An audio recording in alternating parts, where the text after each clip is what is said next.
आचार्यमथास्य पद्मपादं च हस्तामलकं च शिष्यम् तं तोटकं वार्तिककारमन्यानस्मद्गुरून् सन्ततमानतोऽस्मि तन्तोटकं वार्तिककारमन्यान् अस्मद्गुरुं सन्ततमानतोऽस्मि श्रुतिस्मृतिपुराणानामालयं करुणालयं श्रुतिस्मृतिपुराणानाम् आलयं करुणालयम् नमामि भगवत्पादं शङ्करं लोकशङ्करं नमामि भगवत्पादं शङ्करं लोकशङ्करम् शङ्करं शङ्कराचार्यं केशवं बादरायणं शङ्करं शङ्कराचार्यं केशवं बादरायणम् सूत्रभाष्यकृतौ वन्दे भगवन्तौ पुनः पुनः सूत्रभाष्यकृतौ वन्दे भगवन्तौ पुनः पुनः सच्चिदानन्दरूपाय विश्वोत्पत्त्यादिहेतवे सच्चिदानन्दरूपाय विश्वोत्पत्त्यादिहेतवे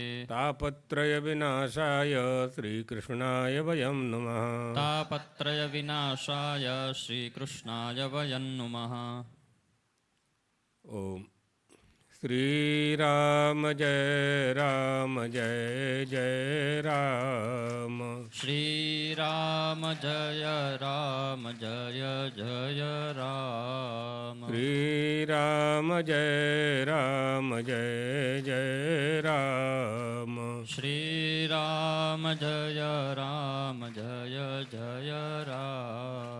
श्रीराम जय जय राम श्रीराम जय जय राम।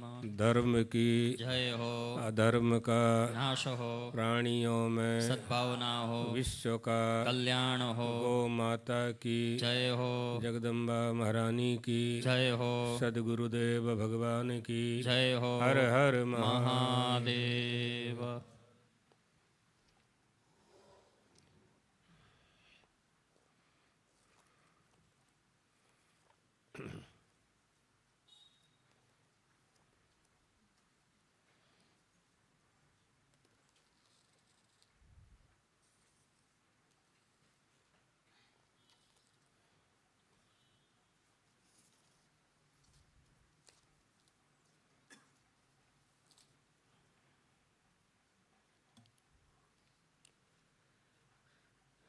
पांचवा अध्याय है ना।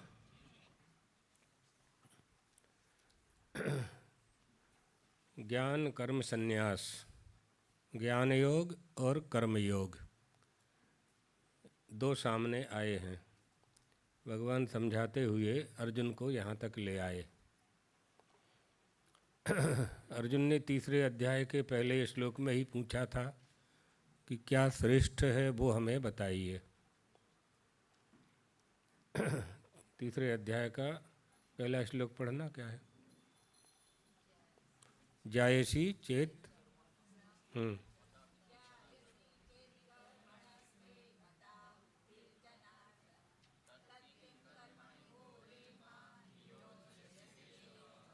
फिर मुझे क्यों नियुक्त कर रहे हो? हाँ? जब ज्ञान ही श्रेष्ठ है तो मुझे कर्म करने के लिए क्यों कह रहे हो? भगवान, दो तरह की बुद्धि, दो तरह का ज्ञान आप मुझे क्यों दे रहे हो? कोई भी निर्णय करके एक बता दो कि तुम्हें ये करना है, बस। ये सब प्रश्न नहीं होंगे तो भगवान के मुखारविंद से ज्ञान की धारा प्रवाहित करानी है अर्जुन को। तो उस ज्ञान को प्राप्त करने के लिए बहुत से लोग ये समझ लेते हैं कि अर्जुन अज्ञानी थे। हाँ, वो ज्ञानी थे। वो तो अपने ज्ञान को पुष्ट कर रहे थे, मजबूत कर रहे थे। गांठ को दोहरी गांठ लगा दो तो खुलती नहीं जल्दी, डोरी में डबल गांठ कर दो तो जल्दी नहीं खुलेगी। फिर संसार के प्रपंच में वो नहीं पड़ेगा। और कुर्सियाँ और आगे ले लो तुम लोग अपनी, तो पीछे जगह हो जाएगी। और आगे ले लो, और आगे आ जाओ बेटा तुम लोग। हाँ, थोड़ा और ऐसे। अब ठीक है, बस बैठ जाओ।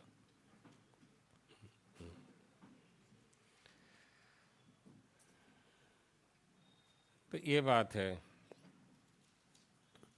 इसके पहले जो प्रश्न आया है, इसका उत्तर बता देते हैं। आरंभवाद क्या है ना?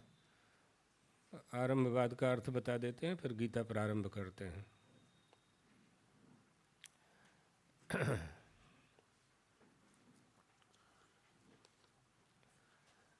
असली में मूल श्लोक ये है, आरंभवादः कड़भक्ष पक्षः संघातवादस्तु भदंत पक्षः सांख्यादि पक्षः परिणामवादो वेदांत पक्षस्तु विवर्तवादः। ये जितने भी वाद हैं, जितने सिद्धांत हैं, उनका निरूपण इसमें किया गया है। तो आरंभ का अर्थ होता है जो पूर्व में नहीं कहा गया था, नहीं था, जो पहले नहीं था और अब आरंभ हुआ, उसे आरंभवाद कहते हैं। माने कुंभकार ने कण कण इकट्ठा करके और घड़े को बनाया, तो मिट्टी तो थी लेकिन घड़ा नहीं था। तो कुंभकार ने मिट्टी को इकट्ठा करके, गीला करके, लीला करके उसको घट का निर्माण किया, यानी घट आरंभ किया। यही आरंभवाद है। हाँ, ये अगर जानना हो तो कणाद और नैयायिक इस सिद्धांत को स्वीकार करते हैं। और सांख्य और परिणाम, कपिल, यह मानते हैं कि सृष्टि बन गई, कुछ मानते हैं बनाई गई, कुछ मानते हैं सृष्टि का निर्माण हुआ। सांख्य, परिणाम, रामानुज, ये सब सिद्धांत हैं अलग अलग। तो अलग अलग ढंग से अपने सैद्धांतिक ग्रंथों का आश्रय लेकर के, उनके संप्रदाय के जो ग्रंथ हैं उनका आश्रय लेकर के निरूपण होता है। विज्ञानवादी बौद्ध मानते हैं कि चित्त सृष्टि के रूप में परिणत हो गया, चित्त ही सृष्टि के रूप में परिणत हो गया, सृष्टि बन गया। ईश्वरवादी ऐसा मानते हैं, सगुण ईश्वरवादी, कि ईश्वर ही सृष्टि बन गया। कुछ लोग ऐसा मानते हैं कि ईश्वर ने सृष्टि को पैदा किया, जन्म दिया, ये भी स्वीकार करते हैं। बौद्ध मानते हैं कि शून्य से जगत बन गया, सर्वम शून्यम उनका सिद्धांत है। तो शून्य से जगत का निर्माण हो गया। तब शून्य से जगत का निर्माण कैसे हो सकता है? वैष्णव कहते हैं कि ईश्वर ही सृष्टि बन गया। और सांख्यवादी कहते हैं कि प्रकृति संसार के रूप में परिणत हो गई, प्रकृति ही संसार के रूप में परिणत हो गई।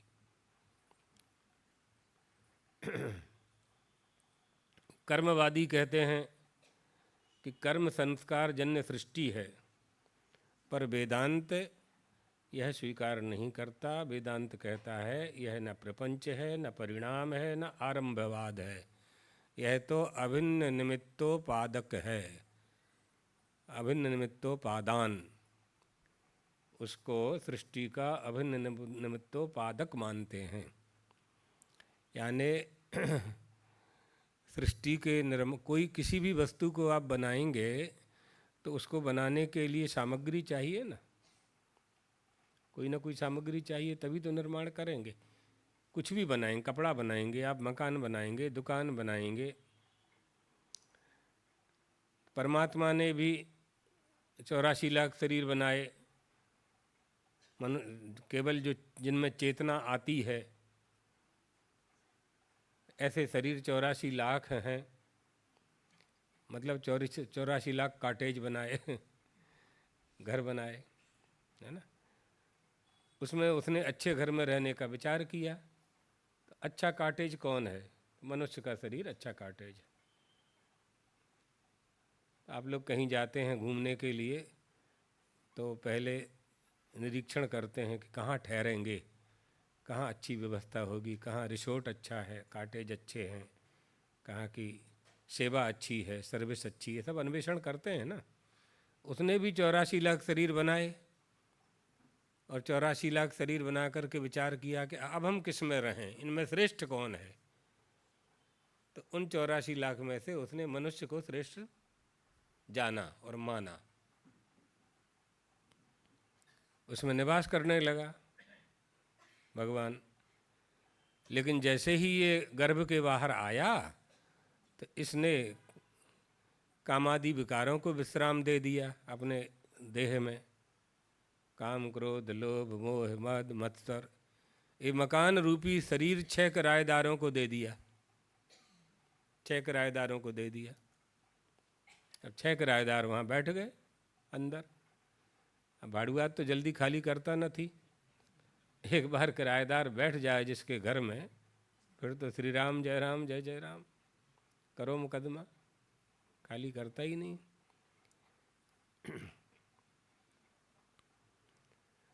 विकारों को निकालना है। कोर्ट के आदेश से अगर किराएदार खाली ही कर दे तो यहाँ तो आदेश चलेगा नहीं। यहाँ तो हमारी निष्ठा ही काम करेगी, हमारा विचार, हमारा चिंतन, हमारी अध्यात्म विद्या, हमारी ब्रह्म विद्या ही इन विकारों से हमें मुक्त कर सकती है। इन विकारों से जैसे ही मुक्त होते हैं, ये सब साधन रूप है ना, ये सब साधन हैं। तो इन साधनों का आश्रय लेकर के जैसे ही ये हमारा हृदयाकाश खाली होता है, मन मंदिर खाली होता है, भगवान आकर के अपनी आसन लगा लेते हैं, बैठ जाते हैं। तो अभिन्न निमित्तोपादान अर्थात कौन सी सृष्टि न सदासीत नो सदासीत तदानीम नासीद रजोनो व्योमा पुरोयत किमा बरीवह कुहकस्य सर्मन अंबः किमासीद गहनम गभीरम। सृष्टि के पहले कौन था? कोई ना कोई तो रहा होगा, तभी तो संसार का निर्माण हुआ। तो वेद कहते हैं, ऋग्वेद का उद्घोष है कि सृष्टि प्रारंभ हो उसके पहले वो सत था, सत था। ना सदासीत तदानीम, वो कब था? जब न सत्वगुण था, न रजोगुण था, न तमोगुण था, कुछ भी नहीं था। जब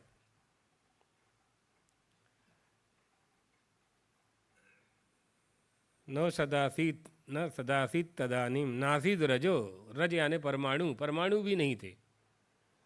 किमा बरीवह, ऐसा सत था जैसे जल को कोहरा ढांक नहीं सकता है, थोड़ी देर के लिए कोहरा झाकर पड़े थे ना, और जैसे ही सूर्य का प्रकाश आता है तो सारा कोहरा दूर भाग जाता है। कुहकस्य सर्मन, इसी तरह से उस सत को आच्छादित नहीं किया जा सकता है, वो था। किमा बरीवह कुहकस्य सर्मन अंबा किमासीद गहनम गभीरम। वहीं से सृष्टि आरंभ हुई। गेयम यत्तत् प्रवक्ष्यामि अजिज्ञात्वा मृतमसनते अनादिमत् परम ब्रह्मो न तत् नासद मुच्यते। वो कौन था सृष्टि के पहले? न सत था न असत था, न सत नासद मुच्यते, नासतो विद्यते भावो ना भावो विद्यते सतः। सत असत से परे, अतर्क शक्तिशाली किसी सूत्रधार के विलास मात्र से स्वप्नमय जगत के रंगमंच पर प्रत्येक व्यक्ति अभिनय कर रहा है, प्रत्येक व्यक्ति नाटक कर रहा है, नौटंकी करे छे। अपने इस अभिनय काल में अभिनय कौन करता है? उसको एक्टर कहते हैं। तुम्हारी भाषा में एक्टर कहवाए ना। जो अभिनय कराता है उसको कौन कहते हैं? हम लोग तो निर्देशक कहते हैं, डायरेक्टर, उसको डायरेक्टर कहते हैं ना। तो डायरेक्टर और एक्टर, वो नचा रहा है, आप नाच रहे हो। ब्राह्मण सर्वभूतानि यंत्रारूढ़ानि माय, जैसे कठपुतली नचाने वाला लकड़ी की कठपुतली को नचाता है चौगड्डे पर, 4 रास्ते पर, लोग सिक्का चढ़ देते हैं उसको। नचा रहा है, नाच रहे हैं। अभिनय उसका चलता रहता है। ये अभिनय कब तक चलेगा? अभिनय माने नाटक, ये कब तक चलेगा? अभिनय होंगे तो पात्र होंगे, तो हम सब पात्र हो गए, हम सब पात्र हैं, और वो निदेशक है, वो हमें नचा रहा है और हम नाच रहे हैं। पहले कोई नाटक नौटंकी होती थी ग्रामीण क्षेत्रों में, गाँवों में, तो एक मंच होता था, जैसे ये मंच बना हुआ है प्रवचन के लिए, ऐसे ही मंच होता था 30 हाथ का, 40 हाथ का, 50 हाथ का। उसमें हरिश्चंद्र नाटक होता था, राजा हरिश्चंद्र का नाटक। सत्यवादी राजा थे, तो कुछ लड़कों को नाटक तैयार कराया जाता था, बोलना पड़ता था, कवित्व होता था, सवैया होता था, दोहा होते थे, चौपाई होती थी उसमें।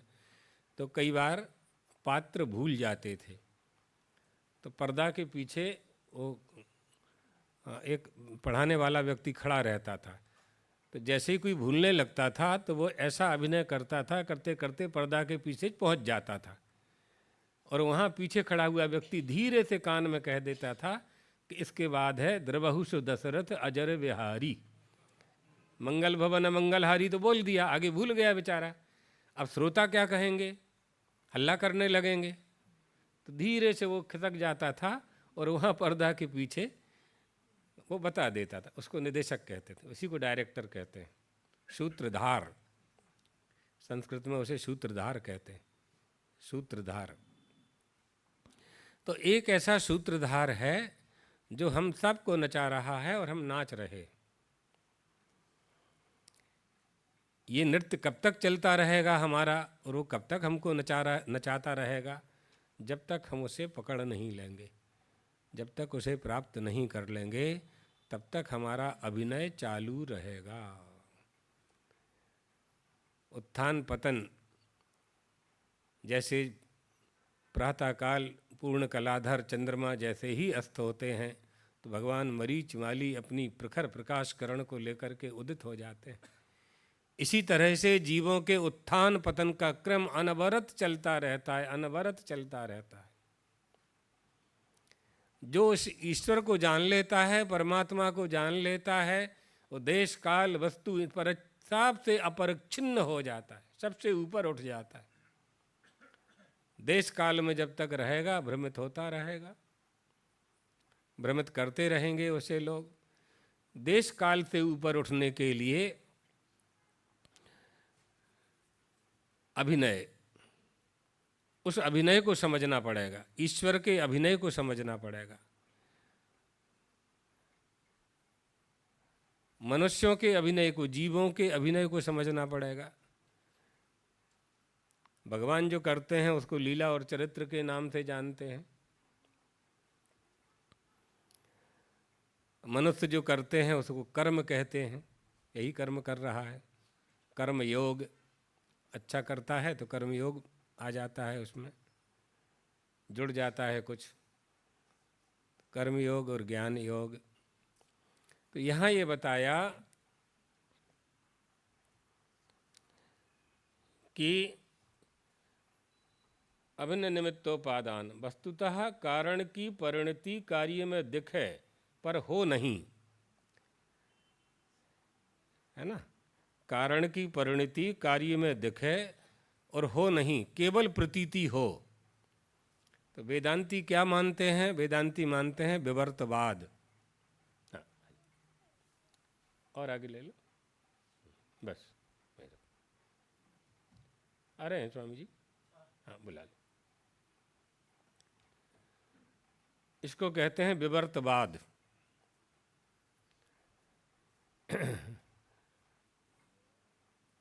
वस्तु दूसरे रूप में हमें दिखाई पड़े, मूल स्वरूप को आच्छादित करके वह जो तत्व है वो दूसरे रूप में दृश्य हो।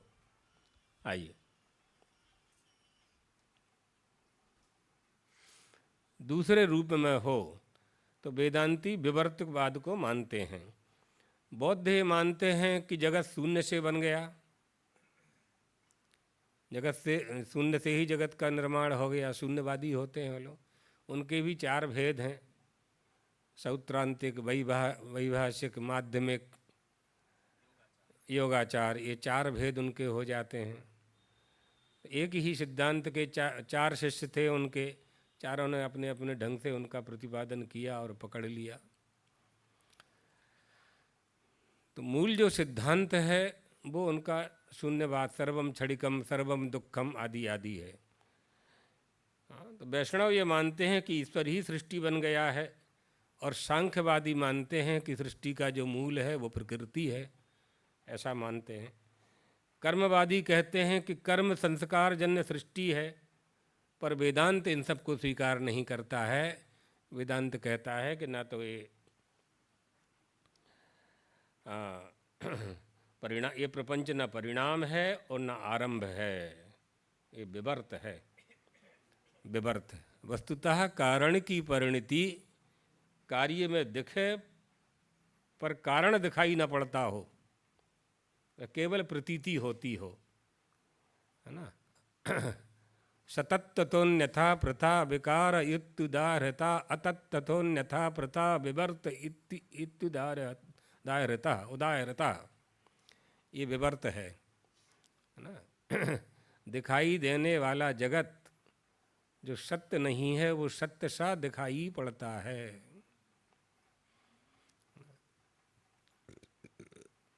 अतात्विक अतात्विक तो वेदांत केवल विवर्त को मानते हैं। गिरगिट होता ना, गिरगिट, द्वारका में एक ककलास कुंड है, ककलास कुंड कहते हैं उसे। उसमें राजा नृग पड़े हुए थे। राजा नृग बड़े प्रतापी राजा थे। सो उन्होंने गोदान किया, और गोदान किया जिन ब्राह्मणों को, ब्राह्मण गाय ले गए। एक ब्राह्मण गाय ले गया, और वो ब्राह्मण की गौशाला से गाय निकल करके फिर राजा की गौशाला में आ गई। दूसरा ब्राह्मण आया, उसने गौ माता की याचना की, और राजा ने वही गाय दूसरे ब्राह्मण को प्रदान कर दी। दोष हो गया, दी हुई वस्तु को पुनः दे दिया तो दोष हो गया। दोनों ब्राह्मण आपस में मिल गए, तो उन्होंने कहा कि तो हमको, हमारी गाय है। तो दूसरे ब्राह्मण ने कहा आपको दी है राजा ने तो आप ले जाओ। कहा नहीं, दूसरी बार तुम्हारे लिए संकल्प कर दिया तो अब मैं कैसे ले सकता हूँ। तो दूसरे वाले ने भी छोड़ दी कि पहले तुमको दे चुके वही हमको दे दी, तो इसलिए दोनों ने गौ को छोड़ दिया। वो गाय वापस गौशाला में आ गई। अब हो सकता है कि राजा ने दूध उसका पी लिया हो, दी हुई वस्तु है ना। तो दान दी हुई वस्तु पर हमारा अधिकार नहीं होना चाहिए। जो हमने दे दिया सो दे दिया, बस उसमें हमारा स्वत्व नहीं होना चाहिए। किसी वस्तु को दे देना और किसी का त्याग कर देना, एक वस्तु तो वह है कि इस माला पे हम आपका अधिकार कर दें कि आज से माला आपकी है ना, और एक ये है कि हमने माला को उतार करके छोड़ दी, उसका कुछ हो, हमें कोई लेवानो देवानो नहीं आपने, त्याग है। और त्याग के लिए तो इतना ज़्यादा, इतना ऐसा कहा जाता है कि स्वमूत्रभिष्ठावत, जैसे मल त्याग करने के बाद पुनः वापस उसकी ओर दृष्टि नहीं जाती है हमारी, उसमें हमारा कोई स्वत्व नहीं रहता है, हम स्वत्व अधिकार स्थापित नहीं करते हैं। इसी तरह से जो वस्तु दे दी उसमें फिर हमारा अधिकार नहीं होना चाहिए। तो राजा नृग धर्मराज के सामने उपस्थित हुए। मृत्यु के बाद धर्मराज ने कहा कि पहले नरक जाना है कि स्वर्ग जाना है। तो राजा ने कहा हम नरक जा ही नहीं सकते, हमने जीवन में कोई अपराध कोई पाप किया ही नहीं। एक किया है। धर्मराज बोले क्या किया है? आपने एक गाय 2 ब्राह्मणों को दान में दे दी, ये दोष है। तो राजा ने कहा ठीक है, फिर हम नरक ही, पहले दंड ही आप दे दीजिए। तो उन्होंने कहा कि ये अनजान में अपराध हुआ है, तो नरक तो आपको नहीं भेजते हैं, लेकिन आप गिरगिट बन करके द्वारका के कुएं में गिर जाओगे और 100 वर्ष तक वहाँ निवास करोगे। फिर जब मथुरा से श्री कृष्ण वहाँ आएंगे तो वो तुम पर कृपा करेंगे तो तुम राजा का रूप प्राप्त कर लोगे फिर से। तो गिरगिट बन गए। गिरगिट जब चलता है तो कलर बदलता है। अहमदाबाद में तो देखा ही नहीं होगा किसी ने, यहाँ 50 साल बाद देखा होगा। हाँ, जंगल ही जंगल था, लोग बताते हैं, मुकेश भाई बता रहे थे कि यहाँ जंगल ही जंगल था 50 साल पहले। तो जंगलों में ही होता है वो। गुजराती में क्या बोलते हैं उसको? काचिंडो। काचिंडो, हाँ हाँ है। अच्छा हाँ, तो वो जब चलते हैं तो ऐसे ऐसे रंग बदलता है। जैसे वो जितनी ही हिलेंगे डुलेंगे उतना ही कलर परिवर्तन होगा। वो उनका वास्तविक स्वरूप नहीं है, वो उनका वास्तविक स्वरूप नहीं है। और विवर्त का सही उदाहरण तो रज्जु सर्प ही है। रज्जु को जो सर्प मान लिया है, ये जो भ्रांति है, रज्जु में सर्प है ही नहीं। रज्जुम दृष्टा कश्चित बिभेति, डरता है। कोई विद्वान पुरुष आकर के कहता है नायम सर्पः तस्य भयम अपैति, उसका भय चला जाता है। तो वो जो नहीं था सर्प, और सर्प की जो भ्रांति हो रही थी, बस उस भ्रांति को ही तो दूर करना है। जगत नहीं है ऐसा थोड़ी कहा जा रहा है, जगत सत्य नहीं है ये कहा जा रहा है। तो ये जो आपका प्रश्न है, इसमें वेदांत में वस्तुतः कारण की परिणति कार्य में न दिखे, केवल प्रतीति हो, वही विवर्त है। न उपादान न निमित्त, वह ब्रह्म अकर्ता है, अर्थात ब्रह्म स्वयं सृष्टि रूप है। जीव ब्रह्म है लेकिन ब्रह्म जीव नहीं है, ये भी ख्याल रखना, ये भी ध्यान देने की बात है। तो सृष्टि में उसका जो दृष्टा है, भोक्ता है, वो जीव है और वो भास रहा है। वो जीव है और वो भास रहा है।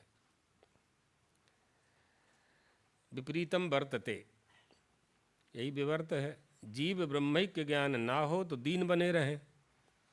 अगर जीव और ब्रह्म की एकता स्थापित हम नहीं कर पाए, इसे नहीं समझ पाए, तो जिंदगी भर मांगते ही रहेंगे। 8 साल की उम्र में से हमने गुरु मंत्र लेकर के जाप करना प्रारंभ किया और हम 80-90 साल के हो गए, जाप करते रहे, सूर्य भगवान को अर्घ देते रहे, आराधना करते रहे, मूर्ति की पूजा करते रहे, गणेश जी की स्थापना, नव दुर्गा की स्थापना करते रहे और मांगते भी रहे। मांगते मांगते 80-90 साल तक हम भिक्षुक ही बने रहे, याचक ही बने रहे।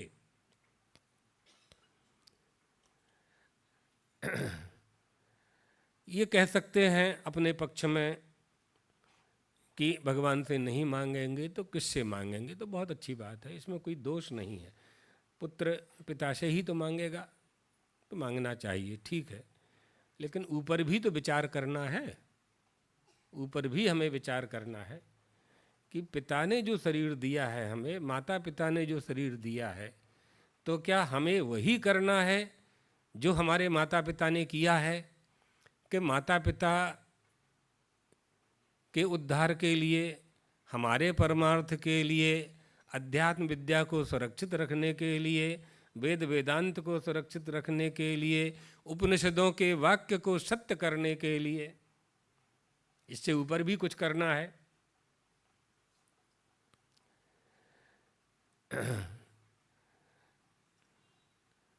एक लड़के को वैराग्य नहीं आ रहा था,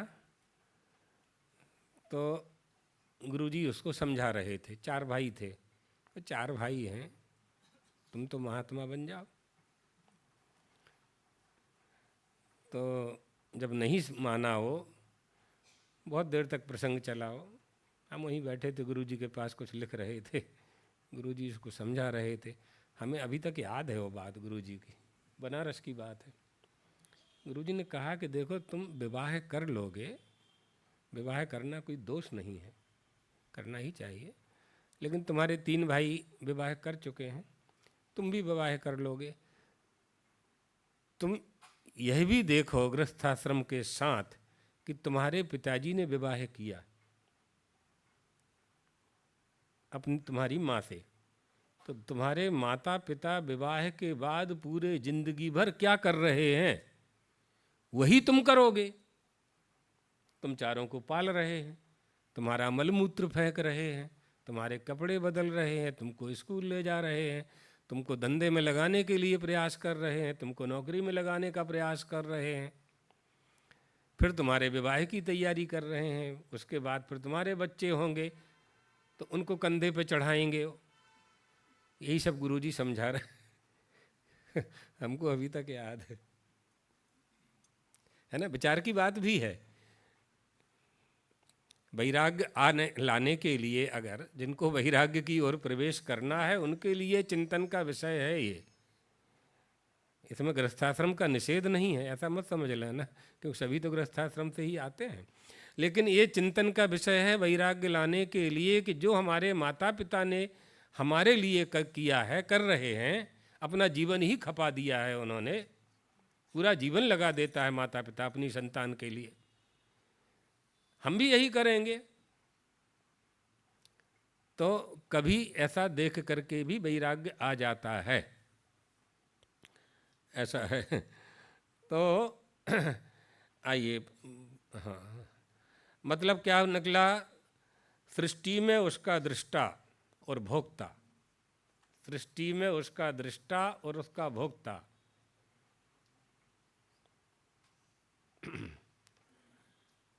दोनों वो है ना, वो दो पक्षी बैठे हैं एक झाड़ पे।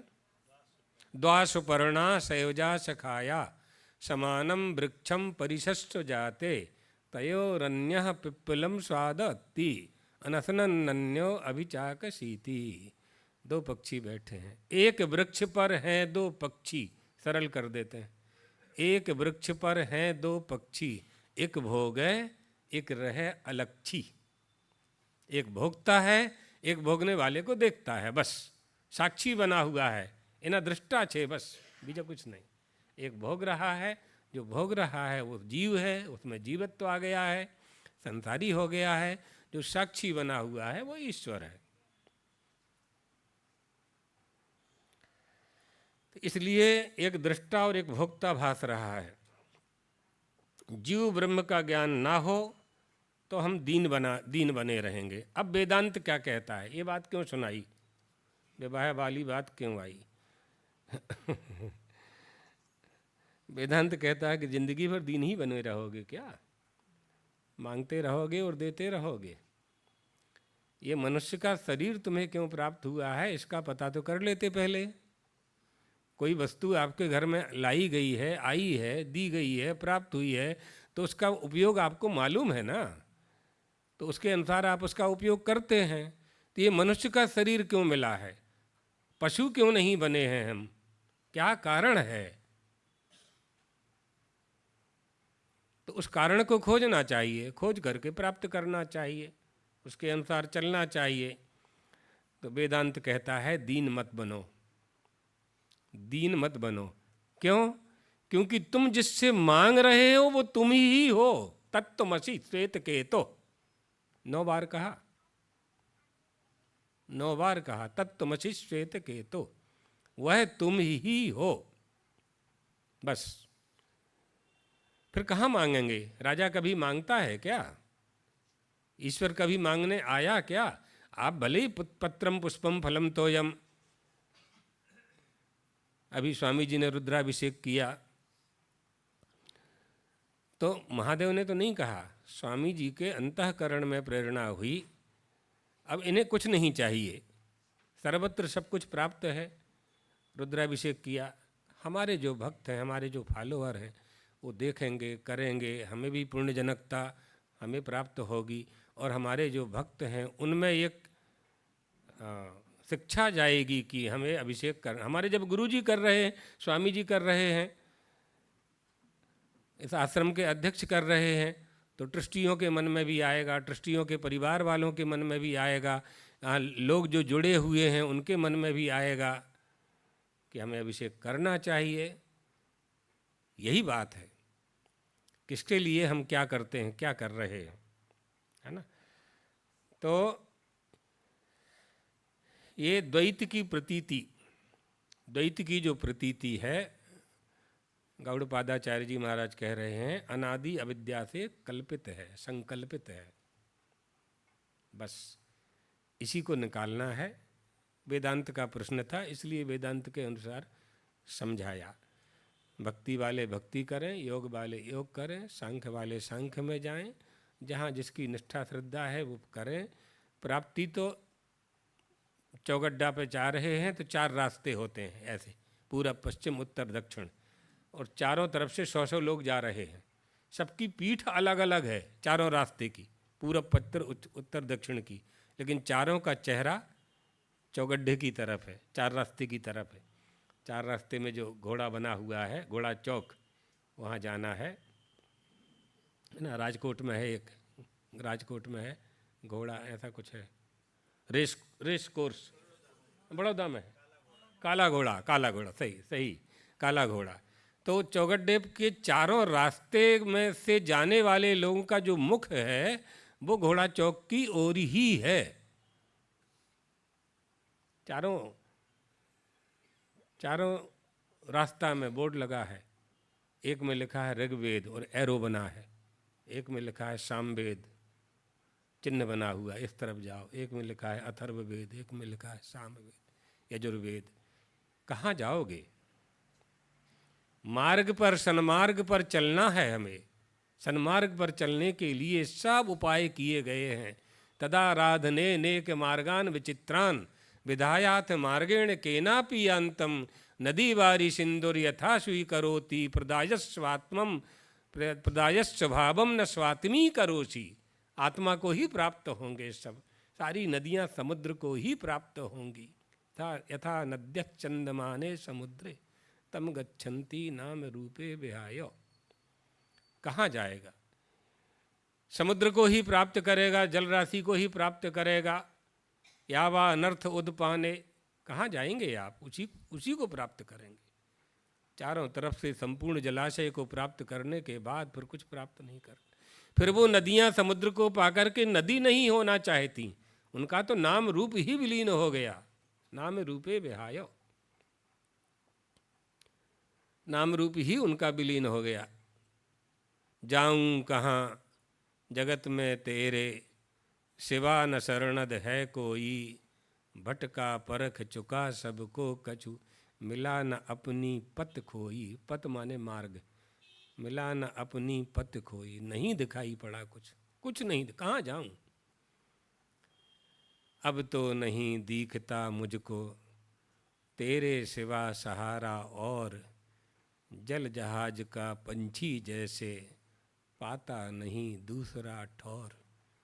समुद्र के बीच में जहाज खड़ा हुआ है, एक पक्षी उसमें बैठा है, खोज रहा है, उड़ान भरता है, कहीं वृक्ष दिखाई नहीं पड़ते। जल के अंदर कहाँ वृक्ष मिलेगा उसे?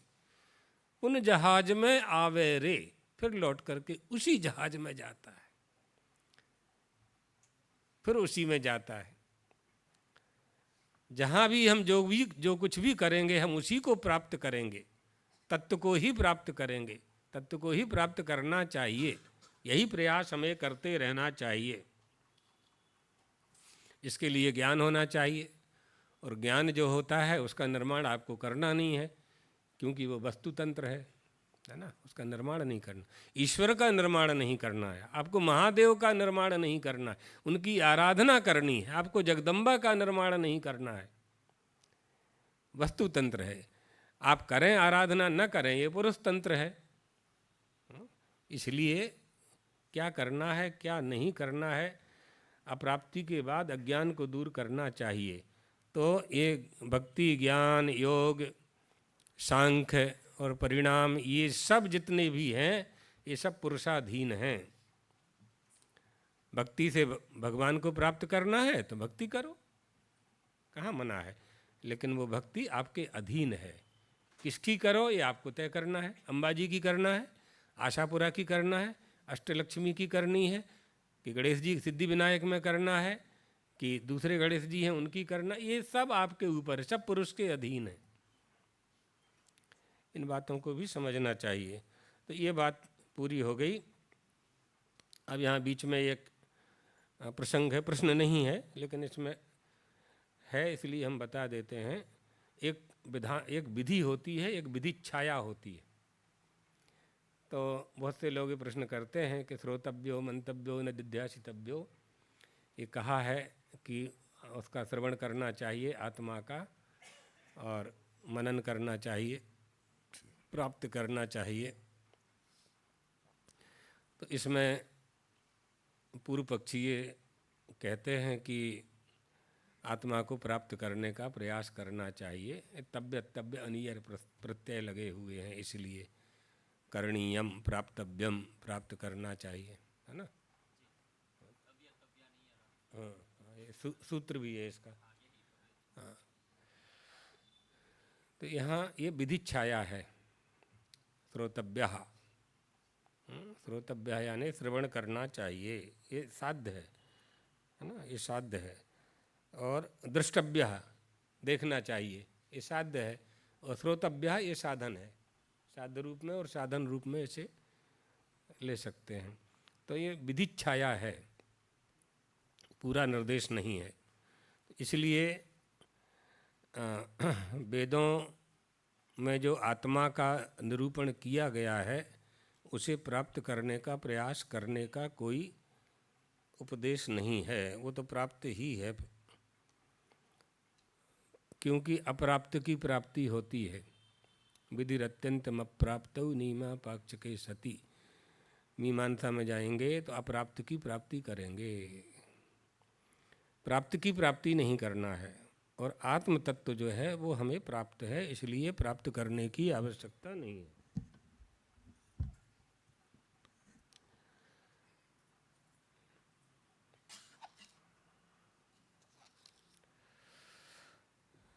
तो आ जाइए मूल में फिर से। तीसरे अध्याय के पहले श्लोक में ही अर्जुन ने कह दिया था, तत्किम कर्मणि घोरे माम नियोजसी केशव। फिर मुझे घोर कर्म में लगाने का उपदेश प्रभु आप क्यों कर रहे हैं, है ना। तो ज्ञान और कर्म का एक साथ साधन होना असंभव समझ करके इनमें से जो कल्याणकारी है वह उपदेश आप हमें कीजिए। इति अत्र ज्ञान कर्मणोः सहा संभवे यत् श्रेयः एतयोः तद में ब्रूहि, वह हमको कहिए। अर्जुन के द्वारा पूछे जाने पर भगवान ने यह निर्णय किया कि सांख्य योगियों और सन्यासियों की निष्ठा ज्ञान योग से और योगियों की निष्ठा कर्म योग से कही जाती है, कही गई है। पुनः कर्म योगेन योगिनाम निष्ठा प्रोक्ता इति निर्णयम चकार। चकार चक्रतु चक्रु लिट। इसलिए ज्ञान रहित संन्यासा श्रेयान किंबह कर्मयोग श्रेयान। 5वें अध्याय के पहले श्लोक के ऊपर देखें, 5वें अध्याय के प्रथम श्लोक के ऊपर, केवल संन्यास करने मात्र से सिद्धि को तो प्राप्त नहीं होता है। इस वचन से ज्ञान सहित संन्यास चाहिए। कितना सूक्ष्म निरूपण हो रहा है, आप देखिए। केवल संन्यास से बात नहीं बनेगी, ज्ञान सहित संन्यास को ही सिद्धि का साधन माना गया, और साथ ही कर्मयोग का भी विधान कर दिया। इसलिए ज्ञान रहित संन्यास कल्याणकारी है अथवा कर्मयोग। हम इसे विशेष रूप से, विशेष बुभुत्सया, बुभुक्षा यानी बहुत अधिक क्षुधा से पीड़ित है जो, भोक्तुम इच्छा, बुभुक्षा पिपासा, पीने की इच्छा, जिज्ञासा संप्रत्यांत है। इन दोनों को विशेष जानने की इच्छा से अर्जुन फिर बोले भगवान से। क्या बोले? संन्यासम कर्मणाम कृष्ण पुनर्योगम न संससि यच्छ्रेया एतयोरेकम तन्मे ब्रूहि सुनिश्चितम। भगवान, आप कर्मों के साथ संन्यास की बात भी कर देते हैं और कर्मयोग की बात भी कर देते हैं। सरल अर्थ तो यही है। और दोनों कैसे हो सकते हैं, इनमें से जो भली भांति कल्याण कारक है, जिससे मेरा कल्याण हो, जीव का कल्याण हो, इनमें से हमें उसे कहिए। तब भाष्यकार आ गए। भाष्यकार कहने लगे कि अर्जुन कह रहे हैं संन्यासम। संन्यासम का अर्थ किया परित्यागम, कर्मणाम शास्त्रीयाणाम अनुष्ठान विशेषणाम संससी। संससी माने कथयसी, कहते हैं। यत एतत् पुनः योगम, पुनः योगंच च तेषाम एव अनुष्ठानम अवश्य कर्तव्यम संससी। आश्चर्य कर्तव्यता रूप योग को भी आप बतलाते हैं और अनुष्ठान रूप कर्मों का त्याग करने के लिए भी आप कह रहे हैं। ये अर्जुन के प्रश्न हैं। इसलिए कतरत श्रेयः, इसमें श्रेयस्कर कौन है, संदेह हो रहा है ना, संदेह हो गया। तो इसमें दोनों में श्रेयस्कर क्या है वो हमें बताइए। किम कर्मानुष्ठानम श्रेयः किम वा ज्ञानम। कर्म करना, अनुष्ठान करना, यज्ञ जप तप मख करना, आहुति देना, गोदान करना, स्वर्णदान करना, भूमिदान करना, गजदान करना, ये महादान श्रेष्ठ है, गंगा स्नान श्रेष्ठ है कि ज्ञान श्रेष्ठ है? स्पष्ट करके बताइए। प्रशस्य तरंच अनुष्ठेयम, उनमें जो श्रेष्ठ होगा उसका अनुष्ठान करना चाहिए। इसलिए कर्म संन्यास और कर्म योग में जो श्रेष्ठ है, जिसका अनुष्ठान करने से आप मानते हैं कि मुझे कल्याण की प्राप्ति होगी, कर्म संन्यास कर्मानुष्ठानयोः यदनुष्ठानात् श्रेयो वाप्ति ही मम स्यात् इति मन्यसे तद एकम अन्यतरत् सहैक पुरुषानुष्ठेय संभव इति ब्रूहि सुनिश्चितम अभिप्रेतम तव। निश्चय किए हुए एक ही अभिप्राय को अलग अलग करके कह दीजिए, क्योंकि एक पुरुष द्वारा एक साथ दोनों ही कार्य होना संभव नहीं है। यानी दोनों अनुष्ठान एक साथ नहीं किए जा सकते हैं। आप बिल्कुल अलग अलग करके ही बताइए।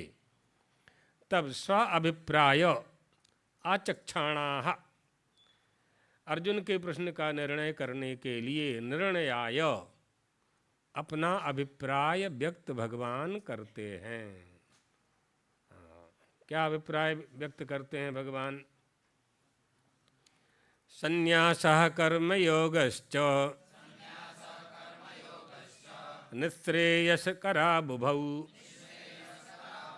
तयोस्तु कर्म संन्यासात् कर्मयोगो विशिष्यते। इस श्लोक का अर्थ यह है कि दोनों ही परम कल्याण करने वाले हैं, कर्म संन्यास और कर्मयोग। परंतु इन दोनों में भी कर्म संन्यास से कर्मयोग साधन में सरल है, सहज है, सुगम है। तयोस्तु कर्म संन्यासात् कर्मयोगो विशिष्यते, इसलिए हम उसको ठीक मानते हैं। भाष्यकार कह रहे हैं संन्यासः कर्मणाम परित्यागः, सभी कर्मों का त्याग कर देना ही संन्यास है। और कर्मयोग उनका अनुष्ठान करना है। कर्मयोग माने जिनका त्याग किया है उनका अनुष्ठान करोगे तो कर्मयोग हो जाएगा। दोनों ही कल्याण कारक हैं, दोनों से ही मुक्ति प्राप्त की जा सकती है, दोनों ही मार्ग प्रशस्त कर रहे हैं मुक्ति का।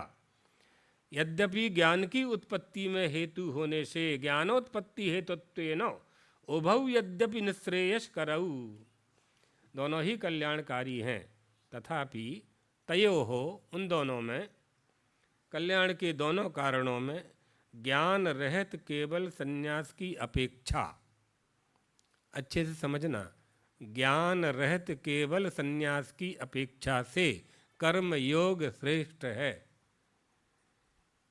इसी को एक गीता के उपदेश करने वाले हैं, विद्वान तो नहीं कहा जा सकता, उन्होंने इसी को केवल पकड़ा और कहा इसी का आश्रय लेकर के कि भगवान ने कह दिया है कर्मयोग ही श्रेष्ठ है, कर्मयोगो विशिष्यते। आगे पीछे का छोड़ देते हैं। भाष्यकार बिल्कुल स्पष्ट कह रहे हैं, तथापि तयोः तु निःश्रेयस हेतत्वोः कर्म संन्यासात् केवलात् कर्मयोगः विशिष्यते इति कर्मयोगम स्तौति। एक कर्मयोग की स्तुति के लिए ऐसा कहा जा रहा है कि ज्ञान रहित सन्यासी से अच्छा कर्मयोगी है।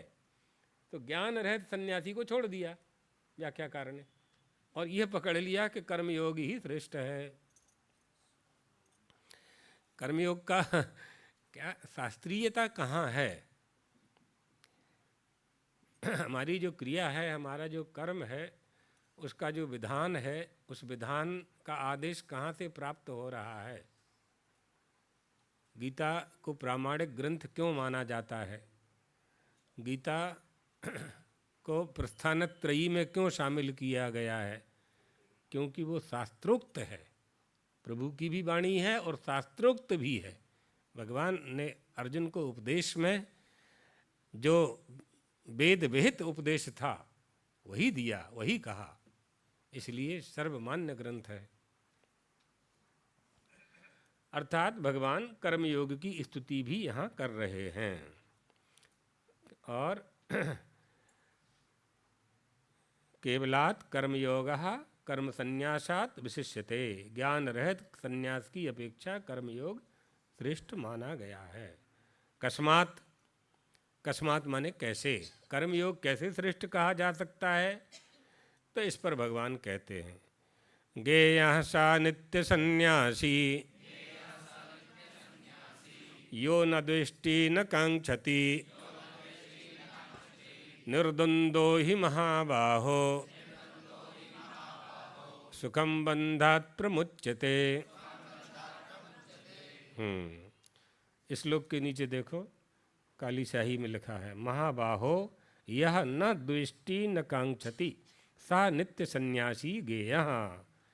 सा यानी वह ही निर्द्वंद सन सुखम बंधात् प्रमुच्यते। अब स्पष्ट कर दे रहे हैं कि जो पुरुष न तो किसी से द्वेष करता है और न किसी से बैर करता है, जिसका न किसी के प्रति राग है न किसी के प्रति बैर है, न किसी से कुछ मांगता है, इच्छा भी नहीं करता है, आकांक्षा भी नहीं करता, फलाकांक्षा भी नहीं करता है, वह कर्मयोगी सन्यासी जैसा ही समझने योग्य है, सन्यासी ही है। क्योंकि वह रागत द्वेष आदि के द्वंद्व से मुक्त है। रागत द्वेष से रहित होने के कारण सुखपूर्वक संसार के बंधन से मुक्त रहता है। सुखम बंधात् प्रमुच्यते। सुख चाहिए ना, सभी को सुख चाहिए। सुख चाहिए तो कब मिलेगा? जहाँ आप हैं वहाँ आपको सुख नहीं मिला, इसका मतलब है जहाँ आप हैं, जिस स्थान पर हैं, जिस वस्तुओं के साथ हैं, जिन संबंधों के साथ हैं, उनमें सुख नहीं है। तो बंधात् विमुच्यते, तो जिनमें सुख नहीं है वो आपके लिए सब बंधन कारक हैं। तो उन बंधन कारक वस्तुओं का जब तक आप त्याग नहीं करेंगे तब तक सुख की प्राप्ति होगी नहीं। तो सुखम बंधात् प्रमुच्यते, जो बंधक कारक हैं, जो प्रतिबंधक हैं सुख की प्राप्ति में, जो हमें रोकते हैं, जो विषय आदि विकार हैं, उनके साथ रहते हुए हमें सुख की प्राप्ति नहीं होगी। अगर उनसे मुक्त हो गए तो सुख प्राप्त करने का कोई प्रयास ही नहीं करना है, आप तो सुख स्वरूप ही हो।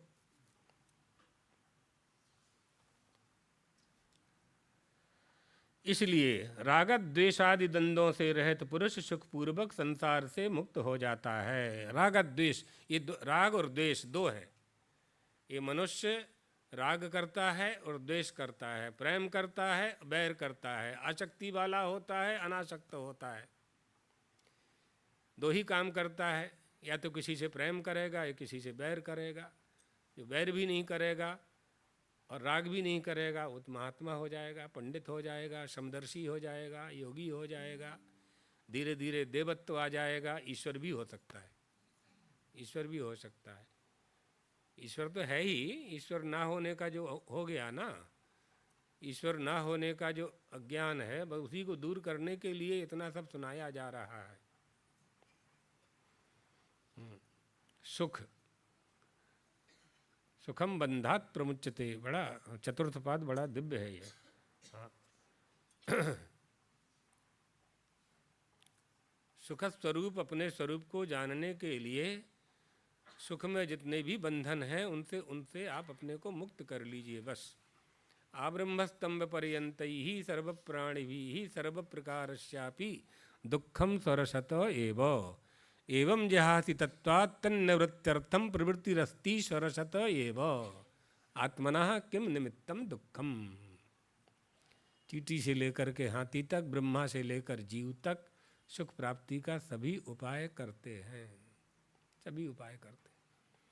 सुखाय कर्माणि करोति लोके नतै सुखम वा नदपारमं वा विन्देत भूयस्तत एव दुःखम यदत्र युक्तम भगवान वदेन्नः। विदुर जी पूछते हैं मैत्रेय भगवान से कि प्रभो, संसार के सारे प्राणी सुख प्राप्ति का ही उपाय करते हैं, लेकिन उनको सुख की प्राप्ति नहीं होती, इसका कारण क्या है? सुख क्यों नहीं मिलता? जब सुख प्राप्त करने का उपाय करते हैं तो सुख मिलता क्यों नहीं है? जितना ही सुख प्राप्त करने का प्रयास करते हैं, बिंदेत भूयस्तत एव दुःखम, उतने ही दुख की प्राप्ति इस मनुष्य को होती है। यदि आप मुझे उचित समझते हैं, अधिकारी समझते हैं, तो इसका कारण बताने की कृपा कीजिए।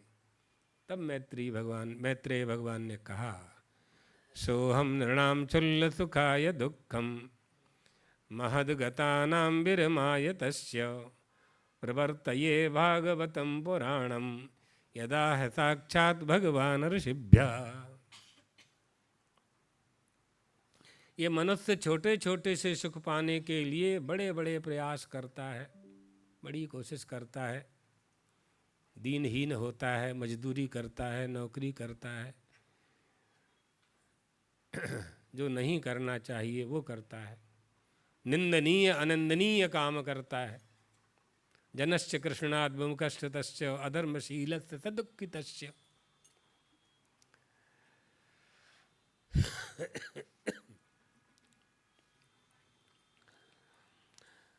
लेकिन जहाँ से सुख की प्राप्ति की जानी चाहिए उसे प्राप्त करने का कोई प्रयास नहीं करता। सुख साधन स्वरूप हमने परमात्मा को ही श्रीमद् भागवत में स्थापित कर दिया है। यदा है साक्षात भगवान ऋषिभ्यः, जिसका उपदेश श्रीमद् भागवत का उपदेश भगवान ने स्वयं ऋषियों को दिया था। ऋषि पंचमी है ना आज, हाँ, ऋषियों को ही साक्षात उपदेश दिया भगवान ने, स्वयं भागवत का उपदेश दिया ऋषियों के लिए। यदा है साक्षात भगवान ऋषिभ्यः, इसलिए सुखम बंधात प्रमुच्यते, जितने भी बंधन हैं उनसे मुक्त हो जाइए, सुख मिल ही जाएगा। और जब बंधन से मुक्त हो गए, बद्ध रहे ही नहीं, तो गेयः स नित्य सन्यासी। महात्माओं को तो सन्यास लेना पड़ता है। ऐसा अगर हो जाता है, राग द्वेष से रहित हो जाता है, न कांक्षति, कुछ चाहता भी नहीं है, तो वो तो नित्य सन्यासी है, नित्य सन्यासी है। आश्रम व्यवस्था है। गेयः, गेयः का अर्थ होगा ज्ञातव्यः। ज्ञातव्य में तव्य प्रत्यय है, इसलिए जानना कहना होगा जानना चाहिए। ऐसे को सन्यासी जानना चाहिए। सह कर्मयोगी, वह नित्य सन्यासी, कर्मयोगी ही नित्य सन्यासी है। कौन? यह न द्वेष्टि, जो द्वेष नहीं करता, किंचित न कांक्षति, कुछ भी चाहता नहीं है। दुख सुखे तत्साधने, दुख और सुख दोनों साधनों में राग द्वेष से रहित रहता है। वर्तमानः, कर्म में लगा रहता है, उसे नित्य सन्यासी समझना चाहिए। निर्द्वंदः यानी द्वंद्व वर्जितः ही तस्मात् महाबाहो सुखम बंधात। सुखम बंधात माने अनायासेन, बिल्कुल अनायास ही मुक्त हो जाता है। प्रमुच्यते, अनायासेन प्रमुच्यते। क्यों, कैसे मुक्त हो जाता है? क्योंकि रागत द्वेष द्वंद्वों से रहित हुआ पुरुष सुखपूर्वक अनायास ही बंधन से मुक्त हुआ हो सकता है, हो जाता है। संन्यास कर्म योगयोः भिन्न पुरुषानुष्ठान अनुष्ठानयोः विरुद्धयोः फले अपि विरोधः युक्तः। भिन्न पुरुषों का अनुष्ठान करने योग्य परस्पर विरुद्ध कर्म संन्यास और कर्म योग के फल में भी विरोध होना चाहिए। दोनों का कल्याण रूप एक ही फल कह देना ठीक नहीं है। कर्मयोग और संन्यास दो हैं तो दोनों का फल भी अलग अलग होना चाहिए। ये संदेह हो गया। तो इस संदेह को दूर करने के लिए भगवान कहते हैं, अर्जुन सांख्य योगौ पृथक बालाः प्रवदन्ति न पंडिताः एकमप्यास्थितः सम्यक् उभयो विन्दते फलम्। सांख्य योगौ पृथक विरुद्ध भिन्न फलौ बालाः प्रवदन्ति न पंडिताः। बाल बुद्धि वाले ही सांख्य और योग दोनों को अलग अलग विरुद्ध फल देने वाला बताते हैं। विद्वान पुरुष कभी नहीं कहेगा ऐसा, पंडित नहीं कहेगा। पंडिताः तु ज्ञानिनः एकम फलम अविरुद्धम इच्छन्ति। ज्ञानी पंडित जन दोनों का अविरुद्ध और एक ही फल मानते हैं। कथम एकम अपि सांख्य योगयोः सम्यक् आस्थिताः। क्योंकि सांख्य और योग इन दोनों में एक का भी भली भांति अनुष्ठान कर लेने से मनुष्य फल को प्राप्त कर लिया करता है। ऐसा पुरुष दोनों का फल पा लेता है। उभयोः विन्दते फलम् उभयोः तदेव ही निःश्रेयसं फलम् अतः न फले विरोधः अस्ति। मतलब फल में विरोध नहीं है, ये कह रहे हैं। कारण दोनों का तो एक ही है, क्योंकि कल्याण प्रद तो दोनों ही हैं और परम पद उसका फल है। ननु, अब पूर्व पक्ष आ गया, संन्यास कर्म योग शब्देन प्रस्तुत्य सांख्य योगयोः फलैकत्वं कथम एव प्रकृतम ब्रवीति। संन्यास और कर्मयोग दोनों से प्रकरण उठा करके प्रकरण के विरुद्ध सांख्य और योग ये दोनों ही फल एक कैसे हो सकते हैं, उनको एक नहीं कहा जा सकता। तो बीच में गुरु आ गए। गुरु ने कहा न एष दोषः, इसमें कोई दोष नहीं है। कैसे दोष नहीं है? यद्यपि अर्जुनेन संन्यासम कर्मयोगं च केवलम अभिप्रेत्य प्रश्नाकृतः। अर्जुन ने केवल संन्यास कर्मयोग को पूछने के अभिप्राय से ही प्रश्न किया, परंतु भगवान तो तत्परित्यागेन एव स्वाभिप्रेतंच विशेषम संयोज्य शब्दांतरवाच्यतया प्रतिवचनम ददौ सांख्य योगौ इति। सांख्य योगौ पृथक बालाः प्रवदन्ति न पंडिताः। भगवान ने उसके अभिप्राय को न छोड़कर अपना विशेष अभिप्राय और उसमें जोड़ दिया। अर्जुन का जो प्रश्न था उस प्रश्न का उत्तर देते हुए अपनी बात और उसमें जोड़ दी कि सांख्य और योग ऐसे इन दूसरे शब्दों से उनका वर्णन करके भगवान ने उत्तर दिया। कैसे? तौ एव संन्यास कर्म योगौ ज्ञान तदुपाय समबुद्धि तत्वादि संयुक्तौ सांख्य योग शब्दवाच्यौ इति भगवतः मतम। अतः न अप्रकृत प्रक्रिया। क्योंकि संन्यास और कर्मयोग ज्ञान से जब इसका उपसंहार होगा एक दो दिन में तो पूरा सार बता देंगे। अभी तो भाष्य के अनुसार ही पढ़ना है और आपको सुनना है। उसके उपाय रूप संबुद्धि आदि भावों से युक्त हो जाने पर सांख्य और योग के नाम से कहे जाते हैं, यह भगवान का मत है। अतः यह वर्णन प्रकरण विरुद्ध नहीं कहा जा सकता। पूर्व पक्षी का जो आरोप था उसका निराश कर दिया। एकश्चो अपि सम्यक् अनुष्ठानात् कथम उपभोगः उभयोः फलं विन्दते इति उच्यते। एक का भी भली प्रकार अनुष्ठान कर लेने पर दोनों का फल कैसे प्राप्त हो सकता है, यह बताया जा रहा है। भगवान बीच में आए और फिर इस श्लोक का उन्होंने अर्जुन को उपदेश दिया कि कैसे यत् सांख्यैः एकस्य अपि सम्यक, यानी दोनों का फल कैसे प्राप्त हो सकता है। एक का भली प्रकार अनुष्ठान कर लेने से दोनों का फल कैसे प्राप्त किया जा सकता है। यत्सांख्यै प्राप्यते स्थानम तद्योगैरपि गम्यते। एकं सांख्यं च योगं च यह पश्यति स पश्यति। ज्ञान योगियों के द्वारा जो परम धाम प्राप्त किया जाता है, कर्म योगियों के द्वारा भी वही प्राप्त किया जाता है। इसलिए जो पुरुष कर्म योग, ज्ञान योग और कर्म योग को फल रूप में एक देखता है, वही यथार्थ देखता है, वही यथार्थ देखता है। अब यहाँ यह बात अगर किसी के मन में आ जाए कि फिर कर्मयोग का व्याख्यान ही क्यों हो रहा है, जब दोनों का फल ही एक है तो दोनों को अलग अलग क्यों बताया जा रहा है, इसका उत्तर भी मिलेगा। यत् सांख्यैहि, सांख्य माने ज्ञान निष्ठा को धारण करने वाला, ज्ञान निष्ठैहि संन्यासिभिः प्राप्यते स्थानम मोक्षाख्यम तद योगैहि अपि। सांख्यों के द्वारा, ज्ञान निष्ठा वाले सन्यासियों के द्वारा मोक्ष नामक जो स्थान प्राप्त किया जाता है, वही कर्म योगियों के द्वारा भी किया जा सकता है, किया जाता है।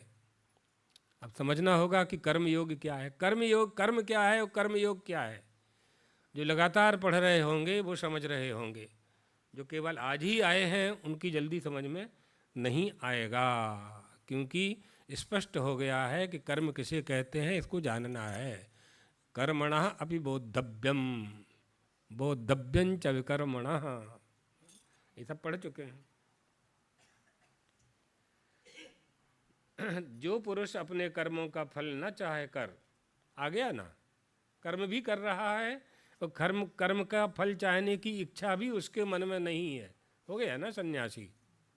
गेयसा नित्य सन्यासी लागू हो जाएगा। ऐसे ही सब जगह लगाते जाइए। अब जो पुरुष अपने लिए फल न चाह करके सब कर्म ईश्वर में अर्पण करके उसे ज्ञान प्राप्ति का उपाय मानकर अनुष्ठान करता है, वे योगी उनको भी परमार्थ ज्ञान रूप संन्यास प्राप्ति के द्वारा मोक्ष रूपी फल प्राप्त हो जाता है। यह अभिप्राय है। ईश्वरे समर्प कर्माणि आत्मनः फलम अनभिसंधाय अनुतिष्ठन्ति ये ते योगः, योगा माने योगिनः, तैयपि परमार्थ ज्ञान संन्यास प्राप्ति द्वारेण गम्यते इति अभिप्रायाः। इसलिए फल में एकता, एकम सांख्यम योगं च यह पश्यति, एकता होने के कारण सांख्य और योग को जो एक देखता है, स सम्यक पश्यति माने वो अच्छी तरह से देखता है, यथार्थ देखता है, वास्तव में जानता है। तो फिर यहाँ पूर्व पक्ष आएगा कि एवं तर्हि योगा संन्यासः एव विशिष्यते। यदि ऐसा है तो कर्म संन्यासी ही श्रेष्ठ है। कथम तर्हि इदम उक्तम, फिर आपने ऐसा कैसे कह दिया। तयोस्तु कर्म संन्यासात् कर्मयोगो विशिष्यते। फिर यह कैसे कहा जाता है कि उन दोनों में कर्म संन्यास की अपेक्षा कर्मयोग ही श्रेष्ठ है। तो शृणु तत्र कारणम, तो उसका कारण सुनो। तो या पृष्ठम, जो तुमने पूछा है उसको जानो, तुम्हारे द्वारा जो पूछा गया है उसको जानो। केवलम कर्म संन्यासम कर्मयोगं च अभिप्रेत्य, केवल कर्म संन्यास और कर्म योग के अभिप्राय से पूछा गया था। तयोः अन्यतरः कः श्रेयान् इति, ये प्रश्न था ना कि दोनों में से श्रेष्ठ कौन है, तो दोनों को ही बताना पड़ेगा। आपको 3 लोग खड़े हुए हैं और एक व्यक्ति की आवश्यकता है, तो उनमें एक का नाम रामलाल है, तो आप रामलाल के साथ 2 व्यक्ति और जो खड़े हुए हैं उनको परिच्छिन्न करना पड़ेगा। जब तक उन्हें परिच्छिन्न नहीं करेंगे तो आप रामलाल को नहीं पाएंगे, क्योंकि वहाँ तो 3 खड़े हुए हैं, आप किसे बुलाएंगे। इसलिए व्यवहार में भी ये देखा जाता है, आप लोग ऐसा व्यवहार करते भी हैं। परीक्षण तो करना ही पड़ेगा, बता रहे हैं इसलिए। तो उसमें जो कारण है उसे जानो। शृणु तत्र कारणम, उसका कारण जानो। संस्कृत बोलते हैं ना बच्चे, तो इसका उसका कारण जानो, ऐसे वाक्य सीखना चाहिए। शृणु तत्र कारणम, इस वाक्य को स्मरण कर लो तो आपको ऐसे सहज में ही साधारण संस्कृत बोलना आ जाएगा, है ना। केवल भवादी लगा लेने से ही आ जाएगा, बोलचाल की भाषा आ जाएगी। अब शृणु कहाँ का है? मध्यम, लोट लकार के मध्यम पुरुष का एक वचन है, शृणोतु। शृणोतु मध्यम पुरुष के एक वचन में मानेगा शृणु, आदेशात्मक है, सुनो। त्वया पृष्टम, तुम्हारे द्वारा जो पूछा गया। त्वया पृष्टम, आप आपसे बड़े हैं यदि तो भवता लगा दीजिए। केवलम कर्म संन्यासम कर्म योगंच अभिप्रेत्य तयो अन्यतरः कः श्रेयान। तुमने केवल कर्म संन्यास कर्म योग के अभिप्राय से पूछा था कि उन दोनों में कौन सा कल्याण कारक है। तो जो पूछा गया है उसी के अनुरूप तो हमें उत्तर देना है। तदनुरूपम प्रतिवचनम मया उक्तम। मया उक्तम माने मेरे द्वारा कहा गया। अहम आवाम वयम माम आवाम अस्मान मया मत आवाभ्यम। ये सब रटाओ इनको बच्चों को। उसी के अनुरूप मैंने यह उत्तर दिया। ज्ञान रहित कर्म संन्यास की अपेक्षा ही कर्मयोग श्रेष्ठ है।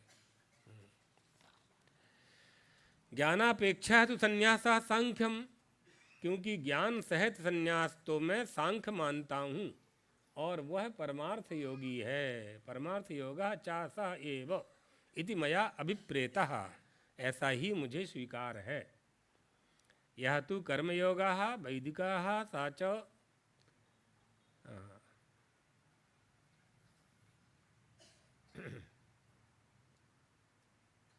ज्ञानापेक्षा तो संन्यासः सांख्यम इति मया अभिप्रेताः परमार्थ योगाः च सह एव, क्योंकि ज्ञान सहित संन्यास तो मैं सांख्य मानता हूँ और वही परमार्थ योग भी है। अब संन्यास और कर्म योग, इन सबका कर्तापन शरीर इंद्रिय आदि का के माध्यम से भगवान समझाना प्रारंभ करेंगे। श्री राम जय राम जय जय राम।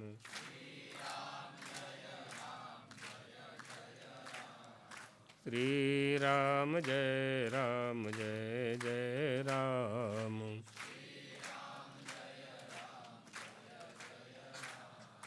श्री राम जय राम जय जय राम।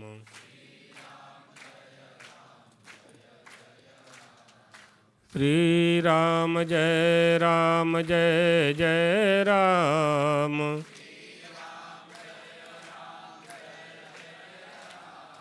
श्री राम जय राम जय जय राम।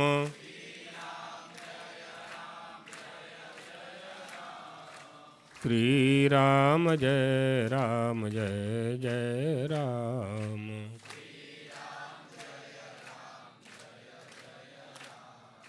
श्री राम जय राम जय जय राम।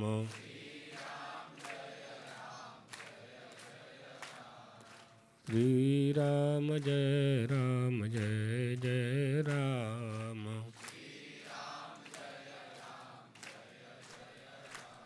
द्वारकाधीश भगवान की, सद्गुरुदेव भगवान की। हर हर महा